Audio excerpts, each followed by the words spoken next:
Salut les filles, j'espère que vous allez bien. Alors on se retrouve aujourd'hui pour une story time et je vais vous parler de ma meilleure amie de l'enfer. Alors je devais avoir à peu près 14-15 ans quand je l'ai rencontrée. Bon j'ai rencontré par le biais d'autres amis tout simplement. Hein. Et donc elle avait à peu près 2 ans de plus que moi. Alors forcément c'est un âge où j'étais très influençable. Donc voilà, elle était en plus elle était plus âgée que moi, donc forcément dès qu'elle faisait un truc je voulais faire pareil, mais comme tout le monde, hein, elle fumait, je voulais fumer, etc., etc. Mais quand même très vite j'ai remarqué qu'elle commençait à beaucoup mentir. C'était il y a mon oncle il a Yamaha, alors que bon c'était pas vrai. Elle s'inventait des copains, s'inventait moi je sors avec telle star et tout, alors que bon à l'époque c'était bon pas des vraies stars mais des gens assez connus dans la région, etc. Donc bon, c'était vraiment une menteuse. Je pense que cette fille était même mythomane, à la vie de tous, elle était mythomane. Bon après autre exemple tout bête, hein, elle devait avoir à peu près 16 ans. Elle me disait qu'elle allait en boîte de nuit, alors que c'était pas vrai. Déjà ses grands-parents étaient hyper stricts, elle vivait avec ses grands-parents. Donc je savais pertinemment que c'était complètement faux, mais bon, je fais semblant de la croire. Ensuite elle a inventé une grossesse, elle a inventé, alors un jour elle était enceinte, le lendemain c'était des jumeaux, le lendemain c'était 2 filles, le lendemain ils étaient décédés. Elle a inventé des trucs horribles pour se faire plaindre en fait, tout simplement. Elle a inventé des hommes qui la battaient alors qu'elle disait qu'elle était avec lui l'avant-veille alors que j'étais avec elle, donc c'était totalement impossible. Elle a inventé énormément de choses. Ensuite elle volait. Elle volait dans les magasins, elle volait ses amis, elle m'a volé. Elle a volé donc à ma soeur, hein, mais par mon biais forcément. Elle rentrait chez moi pour venir me voir, elle restait avec moi dans ma chambre, j'allais aux toilettes, je revenais, elle avait piqué les économies de ma soeur, elle avait piqué la DS à l'époque, mais bon ça allait sortir donc ça coûtait super cher. Mais c'est pas le pire. Bah si, c'est pire, c'est horrible, mais c'est pas le pire. Le pire c'est que elle couchait avec tous mes copains. J'ai 2-3 anecdotes comme ça.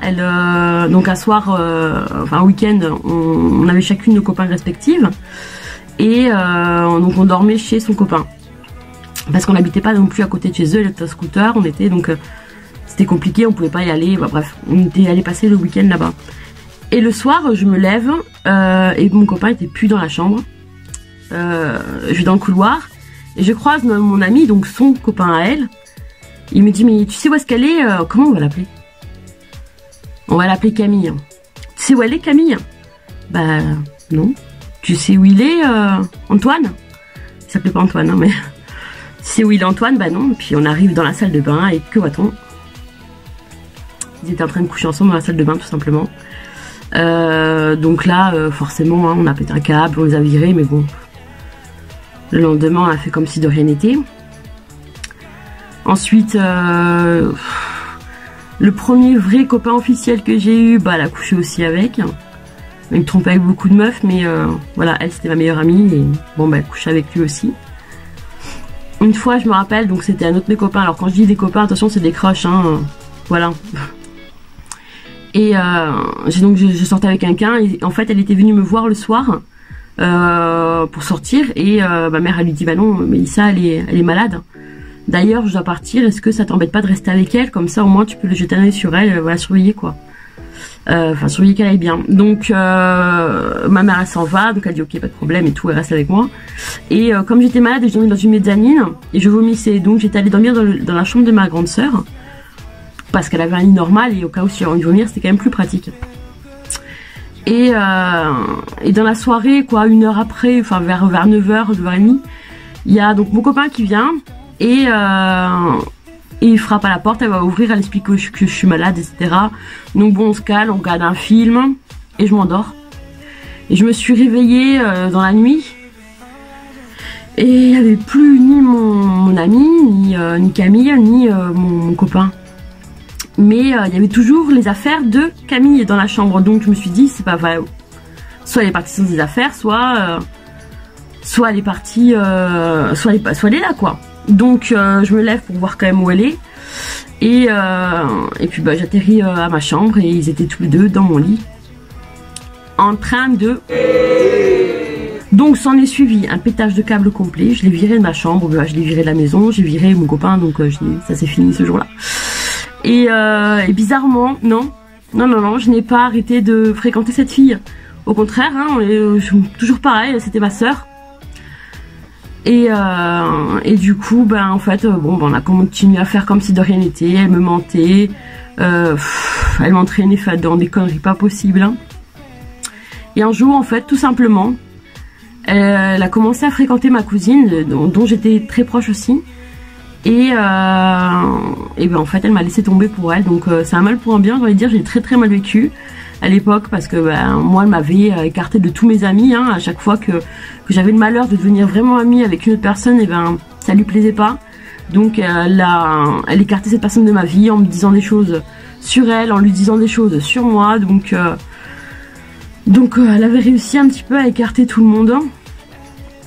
Et donc du jour au lendemain, elle a commencé à voir ma cousine, à aller la chercher à elle plutôt que venir me chercher à moi comme je faisais en temps normal.